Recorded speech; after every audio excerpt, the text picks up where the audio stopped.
Bully tries to humiliate black girl, unknowingly facing a genius. Jasmine Williams was once again leaning against the lockers in the hallway, trying to make herself invisible as Tyler Johnson approached with that cruel smile she knew all too well. Washington High School buzzed with tension that March afternoon, and everyone knew that when Tyler set his sights on someone, trouble was coming. "Well, look who we have here," Tyler said, blocking Jasmine's path with his arm against the locker. "Our third-year intellectual. Bet you stayed up all night studying for today's math test, huh, dummy?" Students passing by slowed their pace, some chuckling under their breath, others just looking away uncomfortably. Jasmine clutched her books to her chest, her heart racing. At 17, she had already developed a survival strategy at Washington. High, keep her head down, avoid attention, and never ever show how much she truly understood the material. "Let me pass, Tyler," she murmured, trying to sidestep him. "Let you?" He laughed loudly, drawing more eyes. "First, explain something to me. How does someone from the South Bronx projects always get good grades? You cheating? Or maybe you've got some deal with the teachers?" Tyler's words cut deep. Jasmine felt tears forming, but forced herself not to cry there in front of everyone. What Tyler didn't know, what no one at school knew, was that Jasmine Williams had an IQ of 160. She'd found out at 12 when a concerned teacher took her to get tested by a volunteer psychologist at a community outreach program. "I study, that's all," she replied, her voice trembling slightly. "Study." Tyler leaned closer, lowering his voice so only she could hear. "People like you aren't born to study. You're born to clean houses for people like me." That was the moment something shifted inside Jasmine. A spark of anger she'd always kept buried began to burn in her dark eyes. Tyler noticed the change and grinned wider, thinking he'd finally broken her.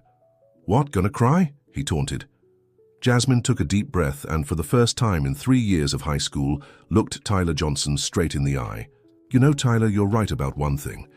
I was born for something, just not what you think." The confidence in her voice caught him off guard. For a second, Tyler hesitated. "What are you talking about?"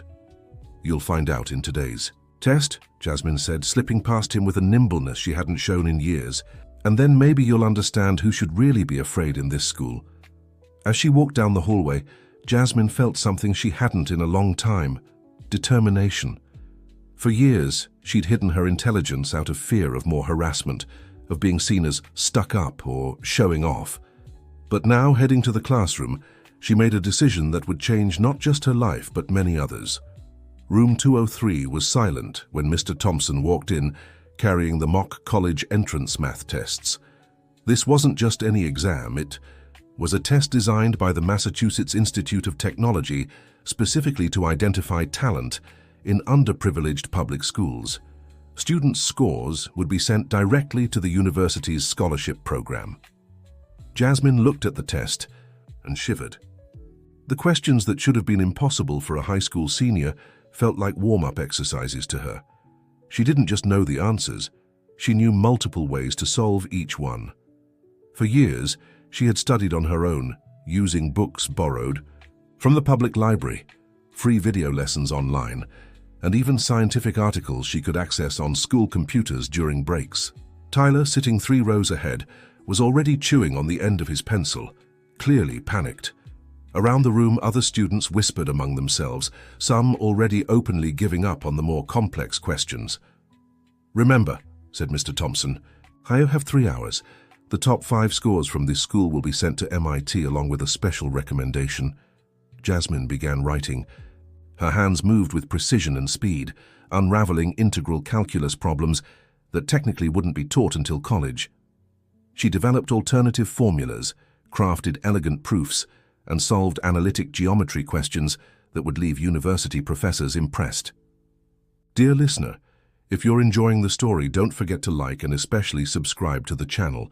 It really helps those of us just starting out. Now, back to the story. 45 minutes later, Jasmine finished the test. She looked around and saw no other student had even completed the first page. Tyler had his head in his hands, clearly defeated. For the first time, Jasmine took no pleasure in his struggle, just a strange sense of liberation. She stood and walked to the teacher's desk. The silence in the room was deafening. "Ms. Jasmine?" Mr. Thompson whispered, surprised. "Are you sure you're done?" "Yes, sir." I checked twice. The teacher's eyes quickly scanned the filled pages. His expression shifted gradually from skepticism to absolute astonishment. The solutions weren't just correct. They were brilliant, showing a mathematical understanding he rarely saw even in his college prep students. "Jasmine, I need to speak with you after class," he murmured. When she returned to her seat, Tyler turned and glared at her with a mix of confusion and irritation. "What do you think you're doing?" he whispered. "Math," she replied simply. The bell rang, marking the end of the period, but only Jasmine had turned in a completed test. Mr. Thompson remained in the room, studying her answers with growing disbelief. "Jasmine, where did you learn these techniques?" he asked, once the room emptied. "On my own, sir, at the library, online, anywhere I could find knowledge." "Do you understand what you just did? Some of these solutions, they're advanced college level, even graduate level." Jasmine simply nodded. For years, she had secretly devoured books on advanced math, quantum physics, computer programming, and game theory. Her thirst for knowledge was insatiable, but she'd never had the courage to show what she knew publicly. "Sir, can I ask a favor?" she said hesitantly. "Of course." "When the grades come out, I'd like mine not to be announced right away. There's something I need to do first." Mr. Thompson studied her for a moment, recognizing a determination in her he hadn't seen before. "All right, but Jasmine, you need to understand, this score will draw a lot of attention. MIT will want to speak with you." "I know, sir, that's exactly what I'm waiting for." That afternoon, Jasmine didn't head straight home as usual. Instead, she walked through the streets of the South Bronx, observing the contrast between the harshness of life in the projects and the beauty she could still see there. Children played in a makeshift soccer field, women chatted in doorways, and men returned from work with tired faces but smiles for their families. She stopped in front of the house where she lived with her grandmother, Grandma Ruth Williams, who was 72 years old.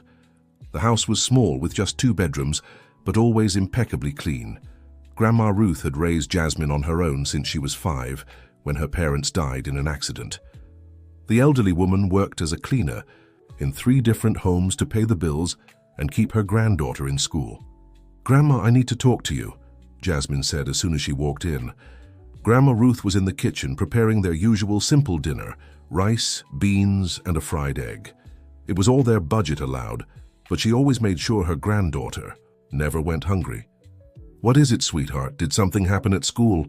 Jasmine sat at the kitchen table, where she had spent so many nights studying under a single light. It was where she did her homework, read borrowed books, and dreamed of a different future. "Grandma, you always told me to study, that one day it would make a difference in our lives. And I wasn't wrong, was I?" Grandma Ruth smiled, stirring the beans in the pot. "You never asked how I managed to get such good grades studying on my own. Sweetheart, you've always been different. When other kids played, you were reading. When they watched TV, you had your nose in a book. I knew you were special." Jasmine took a deep breath. This was the first time she would tell someone about her true intellectual ability. "Grandma, I'm much smarter than people think, much smarter than I even let on." Grandma Ruth stopped stirring the beans and turned to her granddaughter. "What do you mean, sweetheart? I solved a test today that was supposed to be impossible for someone my age. I solved all of it, Grandma, every question, and it was easy for me." Grandma Ruth's expression slowly shifted from confusion to a kind of proud understanding. "Are you telling me my granddaughter is a genius?" she asked, tears forming in her eyes. "I think so, Grandma, and I'm not going to hide it anymore." Grandma Ruth dropped the spoon and hugged her granddaughter tightly. "My child, I always knew you were special. I always knew you'd show the world what we're capable of." But Jasmine knew that publicly declaring her intelligence would come with consequences. Tyler and his friends wouldn't just accept that. A black girl from the South Bronx projects was smarter than them. The whole school would question her, doubt her, maybe even accuse her of cheating. "Grandma, things are going to get hard. People won't like finding out how smart I am." "Why not, sweetheart? Because I'm different from them. I'm black, I'm poor, I live here in the South Bronx. To them, people like me aren't supposed to be geniuses. Grandma Ruth pulled back from the hug and looked straight into her granddaughter's eyes. Jasmine Williams, you listen well to what your grandma is about to tell you. We are the daughters and granddaughters of people who built this country with their own hands. Our ancestors were geniuses who invented solutions to problems white folks didn't even know existed. The only difference is, we never got the chance to show it the way you're going to now. Her grandmother's words struck something deep inside Jasmine. She thought of all the times she had held back her answers in class, all the times she pretended not to understand something to avoid attention, all the opportunities she had missed out of fear. What if they try to stop me, Grandma? Then you fight, sweetheart. You fight with the one weapon they can't take from you, your mind. That night, Jasmine couldn't sleep. She lay in the small bedroom she shared with her grandmother, mentally planning what she would do when the test results were announced. She knew her score would be exceptional, possibly the highest in Washington High School's history, and she was determined to use that achievement as a springboard to something much greater. The next morning, Jasmine arrived at school with a different demeanor. She walked down the hallway without trying to hide, kept her head held high, and greeted classmates who usually ignored her. The subtle change in her behavior didn't go unnoticed. Tyler intercepted her before first period. "Hey, you still didn't answer me yesterday. How'd you finish that test so fast?" "I told you you'd find out," Jasmine replied, not showing the anxiety she felt. "You just need to be patient." "Patient?" Tyler laughed, but there was something forced in the sound. "You think you're impressing anyone? Everyone knows you must have cheated somehow." "If I cheated, how do you explain finishing in less than an hour?" Jasmine shot back. "Where would I have copied answers from a test none of you could even start?" The question caught Tyler off guard. He opened his mouth to respond, but couldn't come up with a logical argument. "Must have been luck," he muttered finally. 45. Advanced math questions solved by luck? Jasmine smiled for the first time in months. "Tyler, you might not want to accept it, but the truth is simple. I'm smarter than you. Way smarter." The comment echoed down the hallway. Several students stopped to listen, some chuckling quietly, others clearly shocked by Jasmine's boldness. Tyler's face burned with anger and shame. "You're crazy if you think I'll let you talk to me like that," he said, stepping forward threateningly. "And you're mistaken if you think you can still intimidate me," Jasmine replied, standing her ground. It was then that Ms. Peterson, the school's academic coordinator, appeared in the hallway. She had spent the entire night analyzing Jasmine's test with Mr. Thompson and other teachers. What they'd discovered had left the entire faculty in shock. "Jasmine Williams, I need to speak with you immediately," Ms. Peterson said. Tyler took the interruption as his chance to leave, but not before whispering, "This isn't over." Jasmine followed the teacher to the administration office, where she found Mr. Thompson, Principal Wilson, and a woman she didn't recognize. "Jasmine, this is Dr. Amanda Brown from the MIT Talent Program," Ms. Peterson said. "She came here specifically to talk to you." Dr. Brown, a woman in her 40s with graying hair and stylish glasses, studied Jasmine with scientific interest. "Jasmine, your test from yesterday caused quite a stir. We rarely see solutions at this level, even among our undergraduate math students." "Are you saying I got the answers right?" Jasmine asked, trying to control her nerves. "You didn't just get every question right," Dr. Brown replied. "You created solution methods our professors called innovative. Some of your proofs are elegant enough to be published in academic journals." The silence in the room was deafening. Jasmine felt a mix of joy and terror. Her life was about to change forever. "What exactly does this mean?" she asked. "It means you have one of the most brilliant mathematical minds we've ever encountered," Dr. Brown said. "And it means we want to offer you a full scholarship to study math at MIT starting next semester." Jasmine's legs nearly gave out. A scholarship to MIT was something she'd dreamed of, but never imagined possible. "But I'm still a junior in high school," she murmured. "We've already spoken with the Department of Education. Your performance is enough to grant you equivalency for a high school diploma. You can start university immediately." Principal Wilson, who had remained silent, finally spoke. "Jasmine, do you understand what this means? You would be the first student from this school to go straight to MIT. The first person in South Bronx history to get a full scholarship in mathematics. "I need to think," said Jasmine, feeling overwhelmed. "I need to talk to my grandma."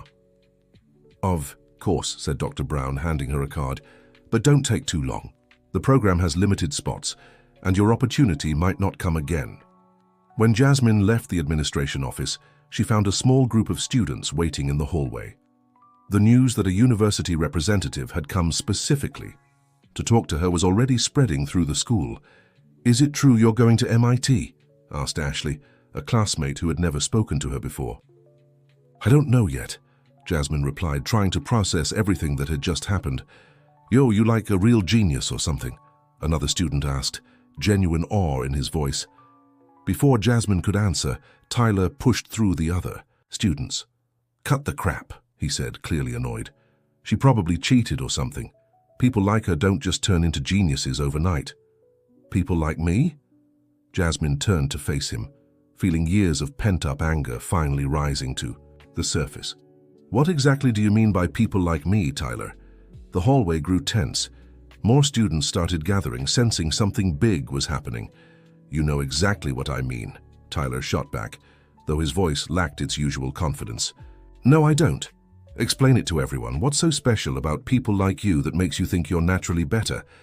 Tyler opened his mouth but couldn't form a coherent response. For the first time in his privileged life, he was being publicly called out, and he had no defense. "Is it because I'm black?" Jasmine continued, her voice growing stronger. "Is it because I live in the projects? Because I wear simple clothes and can't afford lunch every day?" I didn't say that," Tyler stammered. "You didn't have to. For 3 years you've belittled me, humiliated me, made me feel like I don't belong here. And why?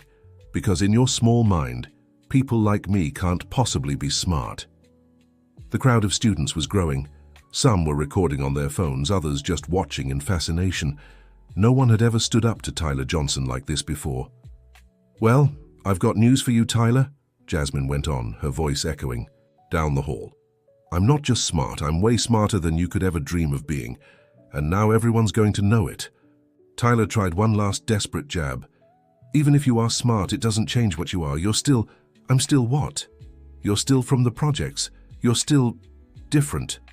"You're right," Jasmine said, surprising. "Everyone. I am from the projects, I am different, and you know what? I'm proud of it, because I got where I am without the privileges you've had your whole life. I became a genius studying under a kitchen light at my grandma's place, while you, with all the resources in the world, can barely pass your classes." The silence that followed was absolute. Tyler was red with anger and humiliation, but he couldn't argue with a single word she'd said. "And now," Jasmine continued, "I'm going to MIT. I'm going to study mathematics at the highest level. And one day, when you're all working ordinary jobs, you'll see my name in the papers as one of the greatest scientists in the United States." Dear listener, if you're enjoying the story, please take a moment to like and especially subscribe to the channel. It helps us a lot as we're just starting out. Now, continuing, Jasmine's words echoed through the hallway like a prophecy. Some students began to applaud, while others stood in shocked silence. Tyler, humiliated beyond endurance, pushed past the classmates, blocking his way. But Jasmine knew her victory had come at a cost. She had exposed herself completely, declared, war on a system of prejudices that ruled not just her school, but all of society. From that moment on, she would be an even bigger target. That afternoon when she got home, she found Grandma Ruth waiting anxiously. "So, sweetheart, how did it go?" "Grandma, they offered me a full scholarship to MIT. I can start next semester." Grandma Ruth sank heavily into the kitchen chair, tears streaming freely down her face. "My granddaughter, at MIT," she murmured. "Your grandfather would have been so proud. But Grandma, if I accept, I'll have to move to New York City. I'll have to leave you alone." "Jasmine Williams," Grandma Ruth said, wiping her tears, and adopting the firm tone Jasmine knew well, "you listen to your grandmother. I worked 3 jobs for 12 years to keep you in school. I gave up everything so you could have this opportunity. If you turn down this scholarship because of me, I'll be very upset with you. But how will I pay rent in New York? How will I support myself?" "We'll find a way, sweetheart, we always do." Jasmine hugged her grandmother, feeling the weight of both responsibility and opportunity. She knew accepting the scholarship meant much more than just studying math. It meant carrying the hopes of an entire community, proving that talent exists regardless of social background. "Grandma, there's something I haven't told you yet." "What is it, sweetheart?" "Today I confronted Tyler at school, in front of everyone, said everything I've always wanted to say." Grandma Ruth smiled proudly. "And how did it feel?" "Free." "Grandma, for the first time in my life I felt free," but Jasmine's freedom would be tested in the days to come. The news that a student from Washington High School had received a full scholarship to MIT spread through the neighborhood like wildfire. Some reacted with pride and admiration, while others showed skepticism, even hostility. The next morning, when Jasmine arrived at school, she found her desk vandalized with offensive words. "Stuck up," "arrogant," and racist slurs were scrawled in permanent marker. She looked around and saw Tyler and his friends watching from a distance, smirking. "Like our message?" Tyler asked as she passed him in the hallway. "You did this?" Jasmine asked, feeling her anger rise again. "Prove what?" Tyler laughed. "We're just reminding you of your place." "My place is at MIT," Jasmine replied firmly. "And you know it." But the harassment didn't stop there. During history class, Mr. Johnson, a middle-aged man known for his conservative views, made remarks clearly aimed at her. "It's interesting how some people think one test can completely change their social standing," he said, looking directly at Jasmine. "In my experience, people who try to skip steps usually end up frustrated when they realize they're not prepared for the challenges ahead." The room grew tense. Everyone knew he was talking about Jasmine. She felt her face grow hot but forced herself to stay calm. "Mr. Johnson," she said, raising her hand, "could you explain exactly which steps I'm skipping?" "Well," he replied, clearly uncomfortable at being questioned, "traditionally, students from public schools need extra preparation before entering elite universities." "Are you suggesting I'm not prepared for MIT?" "I'm suggesting that overconfidence can be dangerous." Jasmine took a deep breath before responding. She knew this was a crucial moment, not just for her, but for all the students who dreamed of similar opportunities. "Professor, with all due respect, MIT doesn't offer scholarships based on confidence. They offer them based on demonstrated competence, and I've demonstrated mine. A single test doesn't prove overall competence," the professor countered. "You're right," Jasmine agreed, surprising everyone. "One test doesn't prove overall competence, but 24 tests do." "What do you mean? Since I started at this school, I've gotten perfect scores on every math, physics, and chemistry test. I've written the best essays in English and literature. I was the only student who correctly solved the hardest problems you gave in history. It wasn't luck, Professor. It was preparation." The room was completely silent. Even the students who usually didn't pay attention were hanging on Jasmine's words. "Besides," she continued, "I taught myself differential and integral calculus. I read quantum physics books at the public library. I learned 3 programming languages using school computers during breaks. So with all due respect, Professor, I'm not skipping steps. I'm finally being recognized for the work I've put in for years." Mr. Johnson turned red and couldn't respond. Jasmine had completely dismantled his arguments with hard facts. But the most meaningful response came from her classmates. One by one, they started clapping. First Ashley, then Brandon, until the whole room was applauding. It was the first time Jasmine felt truly accepted and respected by her peers. After class, several classmates approached her. "Dang, you're really a genius," said Brandon, a boy who had always stayed neutral during Tyler's teasing. "I never knew you were that smart." "I've always been this way," Jasmine replied. "I just never had the courage to show it." "Why not?" Jasmine looked around, seeing curious and genuinely interested faces. "Because I knew people would react exactly like Tyler did. They'd say I was being arrogant, that I was trying to be better than everyone else." "But you are better than everyone else," Ashley said. "At least in math. And there's nothing wrong with that." "For some people there is," Jasmine said sadly. "Then that's their problem, not yours," Brandon said. "You deserve that scholarship more than anyone." Her classmates' words of support gave Jasmine the courage she needed. That afternoon, she called Dr. Brown and officially accepted the scholarship to MIT. "Excellent decision, Jasmine," Dr. Brown said over the phone. "You'll start in the Applied Math program. It's one of the most rigorous courses in the country, but I'm sure you're prepared." "When do I start?" "In 2 weeks. That'll give you time to get organized and find housing in New York City." 2 weeks.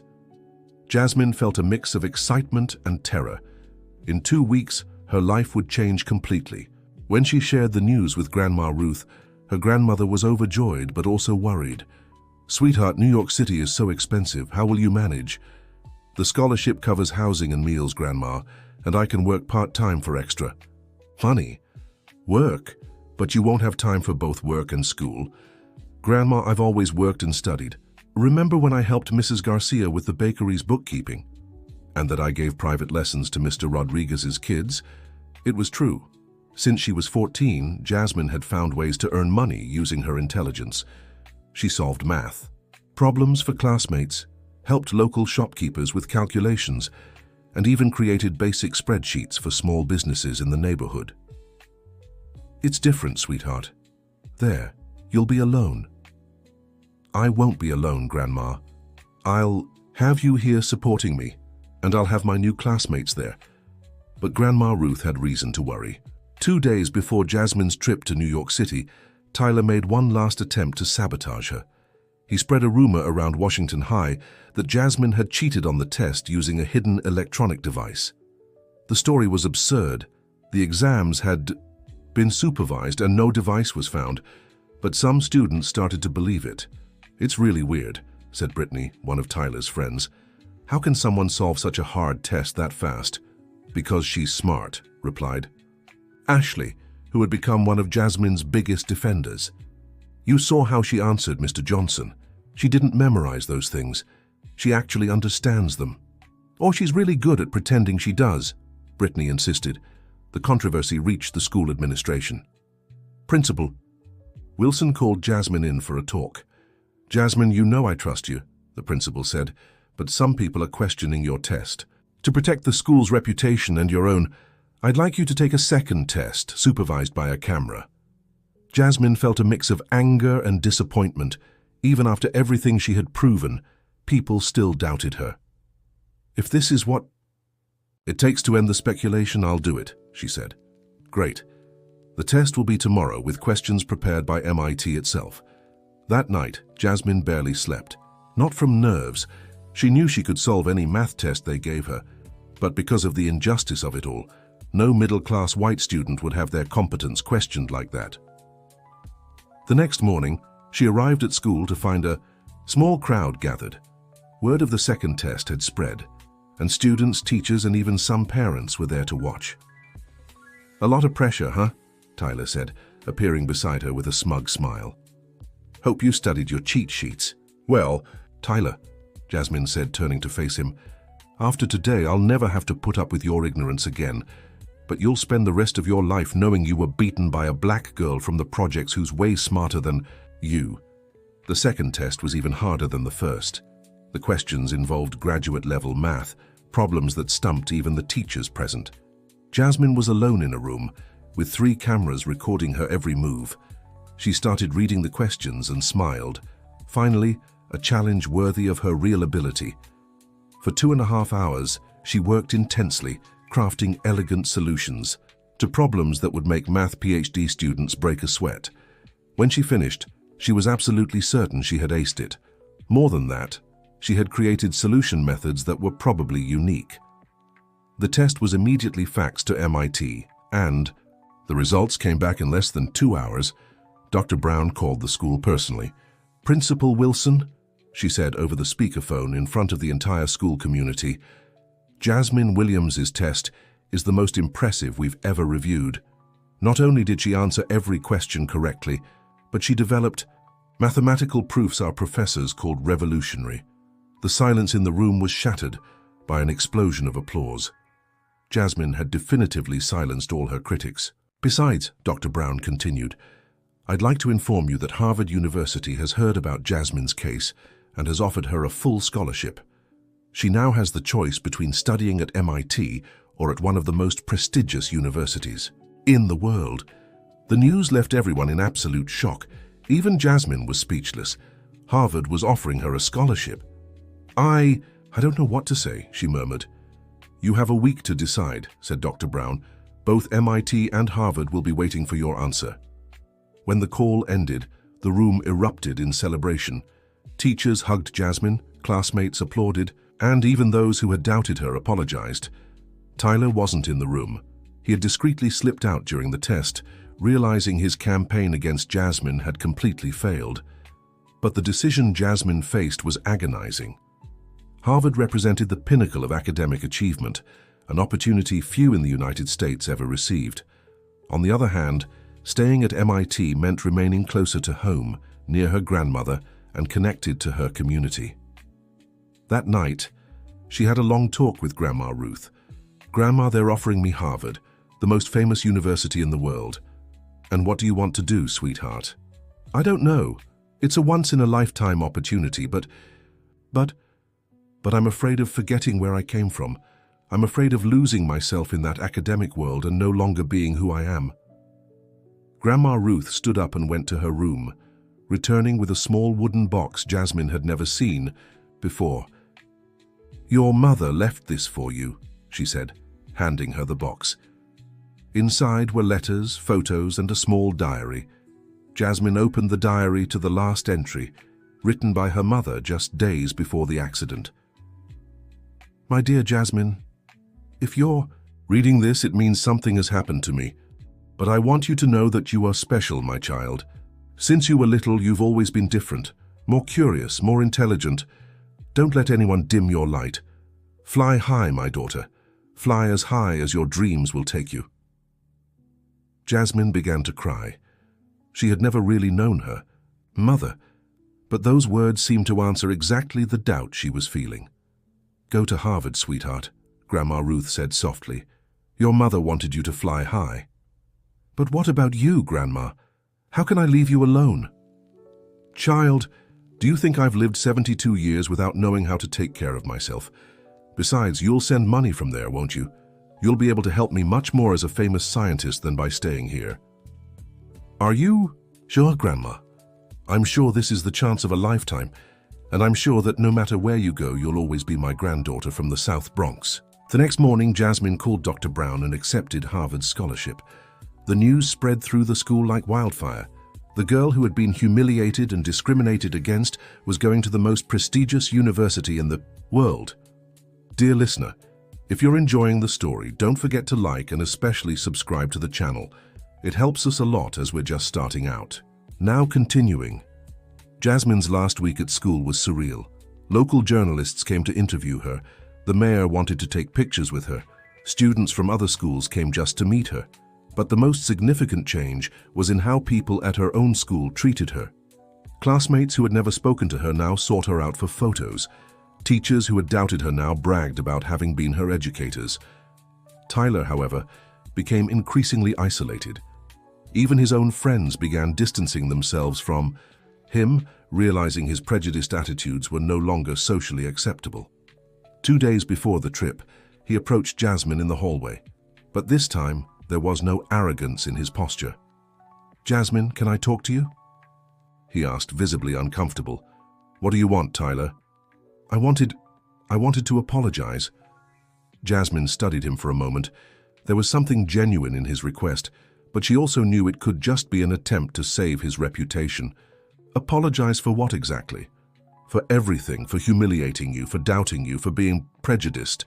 And why are you apologizing now? Because you found out I'm smart? Tyler hesitated, clearly wrestling with his own internal biases. Because I realized I was wrong. About you. About a lot of things. Tyler, you weren't just wrong. About me specifically. You were wrong about people like me in general. How many other Jasmines have you humiliated? How many other talents have you crushed with your ignorance? The question cut deep. Tyler lowered his eyes, understanding the weight of what Jasmine was saying. I don't know how to fix this, he admitted. You can start by changing, really changing. Not just with me, but with everyone. Stop thinking where someone comes from determines their worth. Stop treating people as inferior just because they're different from you. And you, do you forgive me? Jasmine thought carefully before answering. Tyler, I don't hold a grudge against you, but forgiveness is something you earn with actions, not words. Show me you've changed, and maybe one day we can at least be civil with each other. It was the most mature response she could give. Tyler nodded and walked away, clearly affected by the conversation. On the last day of school, Washington High held a small farewell ceremony for Jasmine. Teachers spoke about her inspiring example.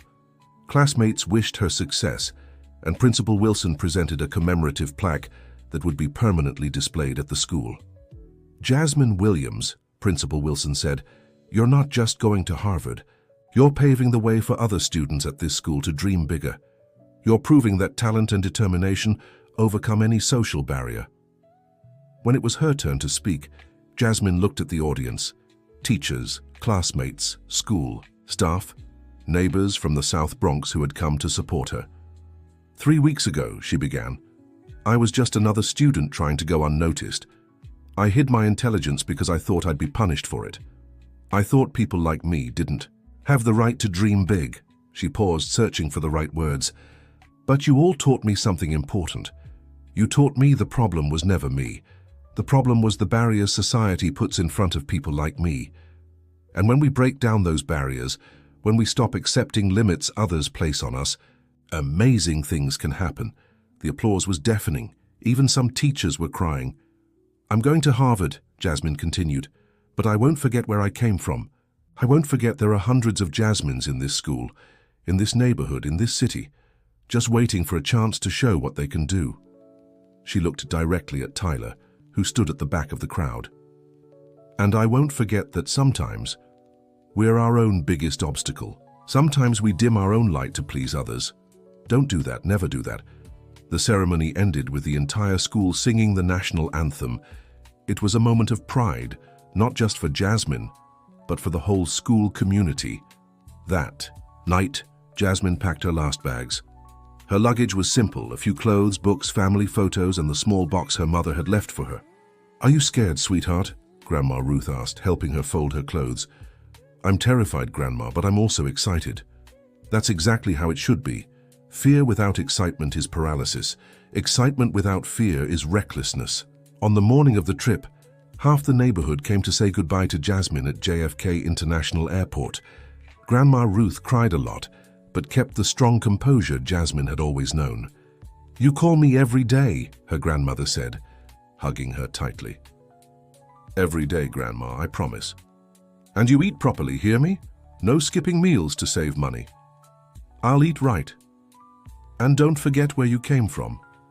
Impossible, Grandma. Everything I am, I learned from you here. The flight to Boston was the first time Jasmine had ever left the United States. During the 8-hour journey, she thought about everything that had happened in the past few weeks, how her life had completely changed because of one decision, to stop hiding who she truly was. When the plane landed at Logan Airport, Jasmine felt like she was starting a new chapter in her life, but she also knew she carried with her all the love, strength, and wisdom she had gained in the South Bronx. Harvard was a massive culture shock. The campus was bigger than her entire neighborhood. The other students came from wealthy families, expensive prep schools, and had traveled the world before turning 20. But Jasmine quickly realized her difference was also her strength. While her classmates had been groomed for success since childhood, she had fought for every opportunity. That had given her a determination and work ethic few could match. Her first classes were in advanced calculus, linear algebra, and theoretical physics, subjects that should have been extremely challenging. For Jasmine, they were just the warm-up. She'd been waiting for her whole life. Impressive, said Professor David Chen after the first exam. Not only did you solve every problem correctly, but you found more elegant solutions than even I had in mind. Charles, thank you, Professor. I've always liked finding alternative paths to answers. Where did you learn these techniques? They're very advanced for a freshman. I studied on my own, Professor, for years. Professor Chen studied her with interest. Jasmine, would you like to join the undergraduate research program? We usually only offer this to juniors, but your performance is exceptional. "I'd love to, Professor." And so, in her very first semester at Harvard, Jasmine began working on applied mathematics research, typically reserved for graduate students. But not everything was easy. The cultural gap was huge. Her classmates casually talked about trips to Europe, expensive cars, and summer homes. Jasmine, who had never left New York City before coming to Harvard, sometimes felt completely out of place. "Where are you from again?" asked Madison, a roommate from Connecticut. "The US, New York City." "Oh, cool, my parents have a house in the Hamptons. Is that near where you lived?" Jasmine smiled to herself. The Hamptons were a few hours from New York City, but Madison clearly had no grasp of geography. "Not exactly," she replied diplomatically. "And your parents, what do they do?" This was always the question Jasmine dreaded. How could she explain that she'd been raised by her grandmother, a cleaning lady, that she'd never known her father, that she came from one of the poorest areas in the country? "My grandmother raised me," she said simply. "She works in cleaning." Madison seemed unsure how to react.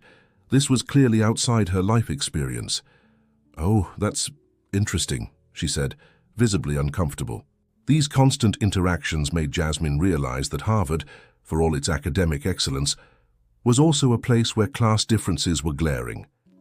She was probably the only student there who had grown up in the projects, but instead of letting it intimidate her, Jasmine used it as motivation. She studied harder than anyone else, attended every extra seminar, volunteered for research projects. Her teachers quickly noticed her exceptional dedication. "Jasmine," said Professor Sarah Williams from the Applied Mathematics Department, "I'd like to talk to you about your career prospects." "Of course, Professor. Have you considered pursuing a PhD? Your research in mathematical optimization is truly impressive for a freshman." "I definitely plan to get my PhD, Professor, but I also want to find ways to apply what I learn to solve real-world problems." "What kind of problems?" Jasmine thought of her grandmother, her community, all the Jasmines still hiding their potential in schools across the United States. "Education problems, mostly. I want to develop systems that can identify talent in places where no one usually looks." Professor Williams smiled. "That's very noble and very much needed." During her first year at Harvard, Jasmine stayed in constant touch with Grandma Ruth and some friends from school back home. The news she received was mixed. Tyler, surprisingly, had changed significantly after Jasmine left. He started volunteering for social projects at school and even asked to help other students struggling with math. "It's weird," Ashley said during a video call. "Tyler is completely different. I think what you said to him really made a difference." "People can change," Jasmine replied. "Sometimes they just need a mirror to see who they really are," but not all the news was good. The school was facing budget cuts. Several teachers had been laid off and many students were dropping out to work. "Things are tough here, sweetheart," Grandma Ruth said during a call, "but everyone still talks about you. You're proof that it's possible to get out of here and go far." "Grandma, I've been thinking. When I graduate, I want to come back and create programs to find other students like me."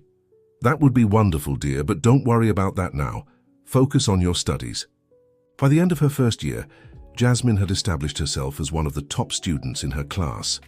Her grades were perfect, her research was being published in academic journals, and she had received several internship offers from prestigious companies. But what made her proudest was a letter she received from Washington High. Principal Wilson wrote to say that 3 other students from the school had been accepted into top public universities, inspired by Jasmine's example.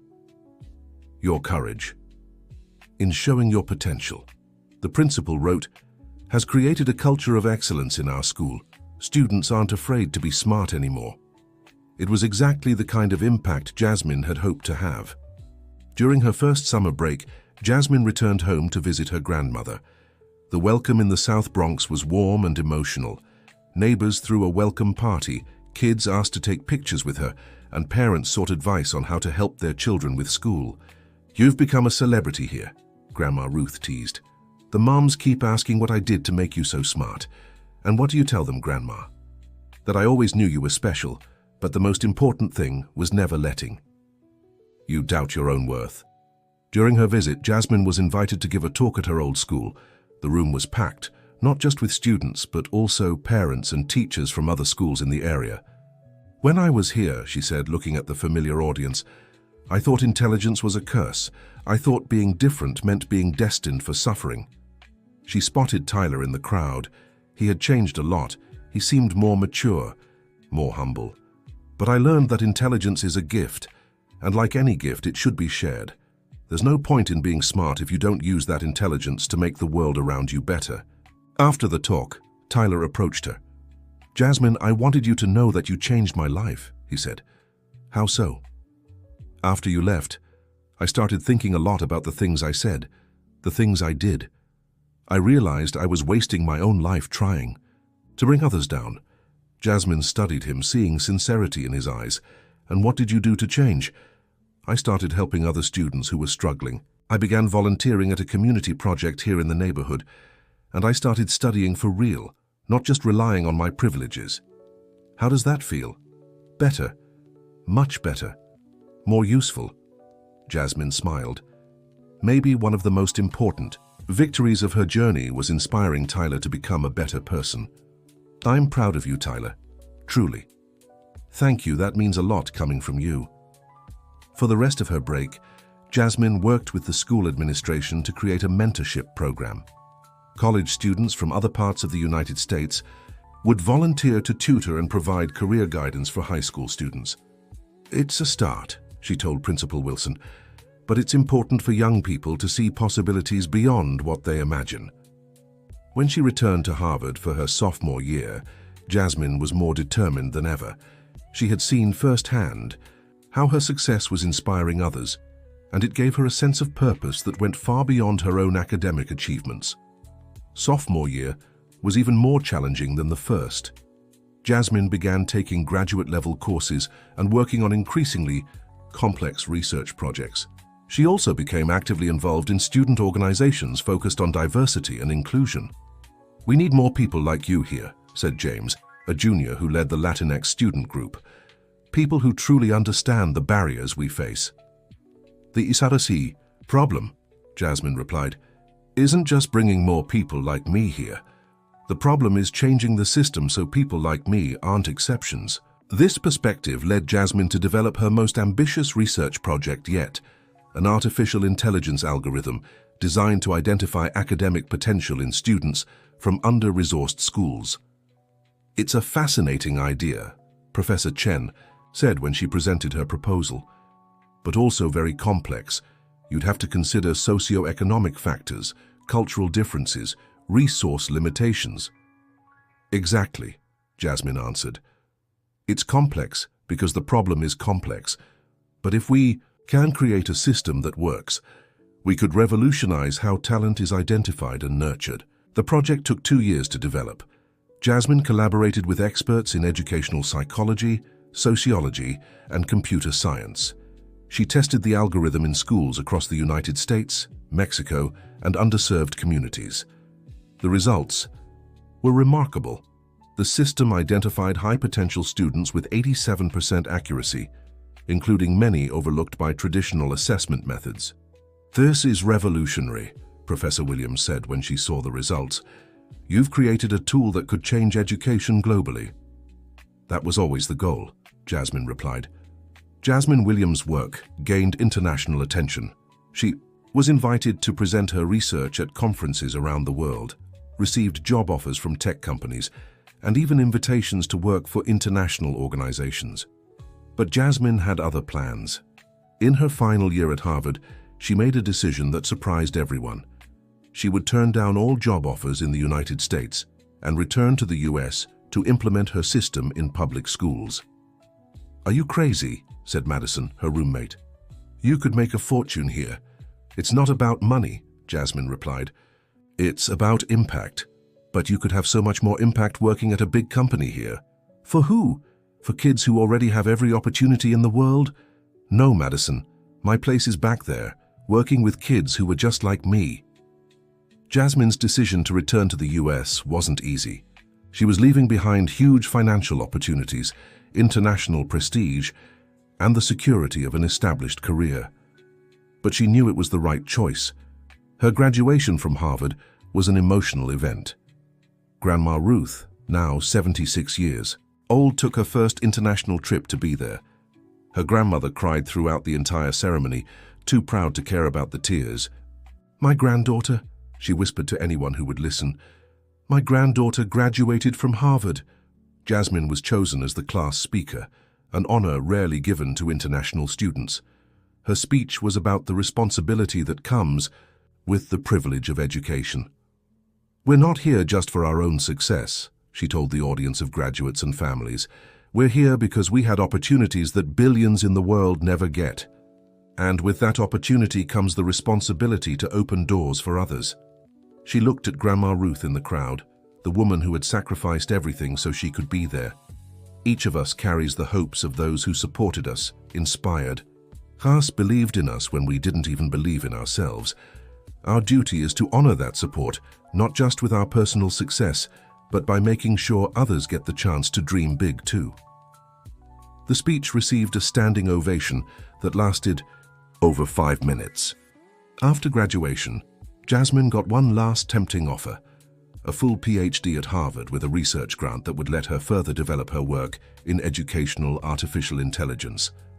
"Think about it," said Professor Chen. "You could revolutionize global education from here." "Professor, with all due respect, I don't want to revolutionize global education from an ivory tower. I want to do it from the ground up, working directly with the people who need it most." "And what if you fail? What if you find it's harder to create real change than to develop theories? Then at least I'll fail trying to make a difference where it matters most." 3 months later, Jasmine was back in the US, no longer the shy girl who had left, but a 22-year-old with a Harvard degree and a clear mission. She started working with the Department of Education to implement her talent identification system in public schools in New York City. The pilot project began with 50 schools in the city's outskirts. "This is very ambitious," the Secretary of Education said during the first meeting. "Do you really believe you can find hidden geniuses in these schools?" "Secretary," Jasmine replied, "I'm proof those geniuses exist. The question isn't whether they're there. The question is whether we're willing to look for them and support them." The project ran for 6 months in its experimental phase. The results surpassed all expectations. The system identified 847 students with exceptional academic potential who had gone unnoticed by traditional methods. Among them was Destiny Washington, a 15-year-old girl from East Harlem in New York City who showed extraordinary aptitude for physics. There was also Deshawn Carter, a 16-year-old who intuitively developed complex mathematical solutions without ever having access to formal advanced education. "It's incredible," said Jasmine during a presentation of the results. "These young people were there all along, just waiting for someone to recognize their potential." The project's success caught national attention. Jasmine was invited to speak on television programs, give newspaper interviews, and present her work at educational conferences. But the most emotional moment came when she returned to Washington High School to implement her system there. "It's surreal to be back here," she told Principal Wilson, who was still running the school. "And we're proud to have you back, even if only temporarily." "Actually," said Jasmine, "I was thinking of something more permanent." "What do you mean?" "I want to establish my base of operations here. I want this school to be the center of a national movement to identify and develop talent." The proposal was bold. Jasmine wanted to transform her old school into a center of excellence, a place where young people from all over the region could come to develop their potential. "But that would require enormous resources," said the principal. "I know. And I already have some interested investors." It was true. Jasmine's work had impressed both educators and business leaders. Several American tech companies had offered to fund her project, seeing it as an opportunity to find exceptional talent. 6 months later, the transformation of Washington High School was complete. New science labs, an expanded library, modern computer rooms, and most importantly, a faculty trained to identify and nurture talent. The first group of students selected by Jasmine's system included young people from across the New York City metropolitan area. Among them was Marcus, a 14-year-old boy who had developed an app to help illiterate people navigate public transportation. "How did you come up with this idea?" asked Jasmine during their first mentoring session. "My grandmother." "Can't read," Marcus replied. "She always struggles to know which bus to take, so I thought of using voice recognition and GPS to help people like her." Jasmine smiled. This was exactly the kind of practical innovation she hoped to find. Young people using their intelligence to solve real problems in their communities. The program grew quickly. Within 2 years, it had expanded to 200 schools in 10 U.S. states. Hundreds of talented young people were being identified and supported every year, but Jasmine's most personal project was a scholarship fund specifically for students at Washington High School, ensuring that any young person identified by the system would have full support to continue their studies. The first recipient was Amanda, a 17-year-old girl who showed exceptional aptitude for math, just as Jasmine had years before. "I'm scared," Amanda confessed during a conversation with Jasmine. "What if I can't do it? What if they find out I'm not as smart as they think?" "Amanda," said Jasmine, remembering her own fears, "do you remember what I was like when I studied here? You were the smartest girl in school." "No, I was the most terrified girl in school. I hid my intelligence because I was afraid of being judged, of being seen as different. But you were always so confident. Confidence is something we build, not something we're born with. And the first thing you need to understand is that you deserve to be here. You deserve this opportunity." Seeing young people like Amanda thriving with the right support was the greatest reward Jasmine could ask for. Every student who earned a scholarship, every scientific discovery made by her mentees, every barrier broken was a personal victory. 3 years after returning to the United States, Jasmine received a call that would change her life once again. It was from the National Academy of Sciences. "Dr. Williams," said the president of the Academy, "I'm pleased to inform you that you've been elected as the youngest member in our institution's history."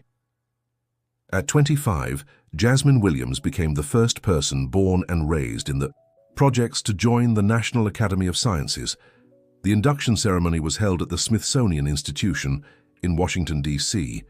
Grandma Ruth, now 79 but still strong and sharp, sat in the front row, prouder than words could express. "First, sir, when I received this invitation," Jasmine said in her induction speech, "my first thought was of my grandmother, who worked as a cleaner for 50 years so I could stand here today." She looked at Grandma Ruth, who was wiping away tears. "My second thought was of all the young people still hiding their potential out of fear, insecurity, or lack of opportunity. This honor isn't just mine. It belongs to all of us who come from places where no one expected us to succeed." The speech was broadcast nationally and went viral on social media. Thousands of kids from underserved neighborhoods messaged Jasmine, saying she had inspired them to chase their dreams. But perhaps the most meaningful message came from Tyler, her old classmate. "Jasmine," he wrote, "I want you to know you didn't just change your own life, you changed mine. Today, I volunteer as a teacher in inner-city schools, trying to be, for other kids, the example you were for me. Thank you for teaching me that real strength comes from lifting others up, not putting them down." By 27, Jasmine had become one of the most respected scientists in the country. Her talent identification system had been implemented in over 1,000 schools nationwide. Hundreds of kids from underprivileged communities were attending prestigious universities because of her program. But to her, success wasn't measured in awards or recognition. It was in the weekly letters from Grandma Ruth, the graduation photos sent by her mentees, the thank you notes from parents who saw their children achieving things they'd never dreamed possible. One December afternoon, Jasmine was in her office. At Washington High, now renamed the Jasmine Williams Center for Excellence, when an unexpected visitor arrived.